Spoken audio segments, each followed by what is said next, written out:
ningependa sana tukae na wewe, kwa sababu mimi nikijaribu kujitetea hapa peke yangu watasema chairman alienda kujitetea.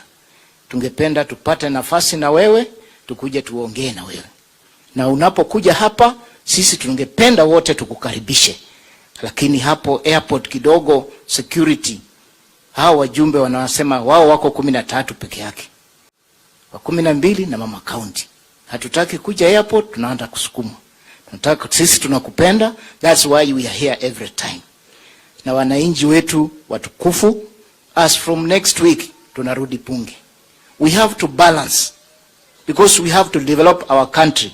We know maisha iko juu, lakini pia paka inji iendelee. Sisi hatutakuwa watu wale mnasema hatumfikirii. We are thinking of you, but we have to come out of a situation which we are in now.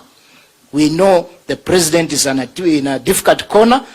Kenya has to move on. Saa hii nataka kushukuru rais, kwa sababu katika bunge mimi nimeona budget deficit last year ilikuwa 900 billion. Saa hii ameshukisha is 600 billion.